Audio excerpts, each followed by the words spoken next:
Hello everyone, today we are going to talk about how we can teach paraphrasing to young learners. In this video I decided to demonstrate some tasks which encourage paraphrasing. Why is paraphrasing so important in language learning? Being able to use different words and expressions can increase your students' vocabulary and improve their writing and speaking skills. This skill is also tested in the Cambridge English Young Learners exams.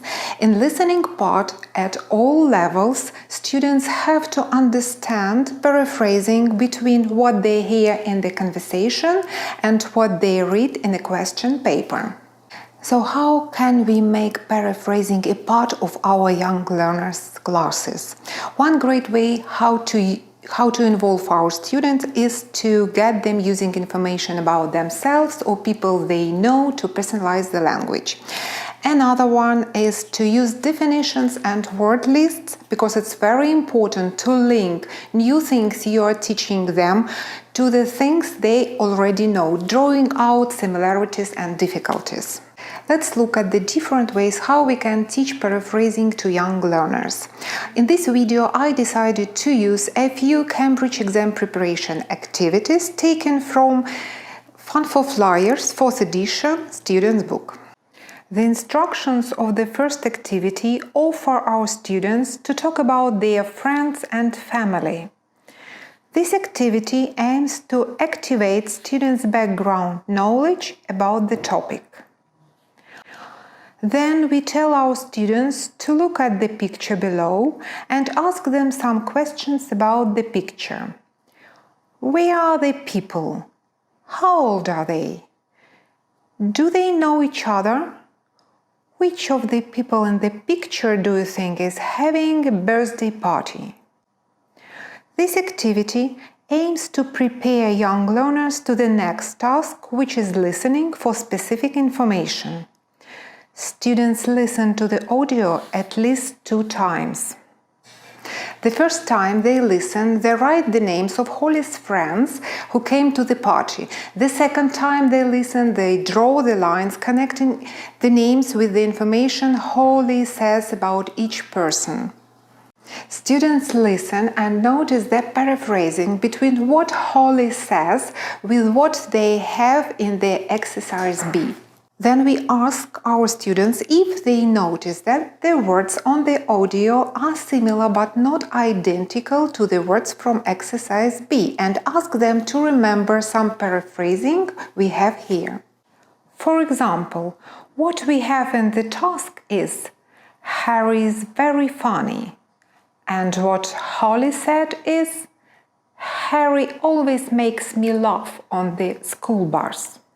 The next stage is to get students to talk about the people they know to personalize the language. In this activity, children write the names of their friends or family members on the lines from 1 to 4.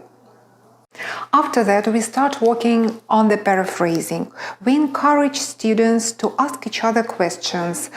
What kind of music do you and your friend like? Or what's your favorite band? Or why does this person make you laugh? So ideally, students will use the different ways to talk about these things they read and heard in the previous activity. Thus, using the information about themselves, they remember the different ways of paraphrasing. Okay, now let's move on to the next idea, how to teach paraphrasing to young learners. This idea is about definitions and word lists. Here you are, a matching activity with 2 lists of verbs can be used for paraphrasing. To do this activity in the class, you can make A and B pairs and give one student in each pair A list and the other student gets list B. They don't look in each other's list. A says the words from their list and B has to find the paraphrase in their list and say it. Then they change their roles. They continue until they have said all the pairs. Then you remove one of the lists and each pair has to try and remember the paraphrase, and finally, you remove both lists. Paraphrasing is a hard skill to master and so very important. It's great if you have a step-by-step plan for teaching paraphrasing to young learners. If you want to know more about different authentic materials which aim to develop paraphrasing skills, write about it in the comments. We are looking forward to your feedback. That's all for now. Have a nice day and see you soon.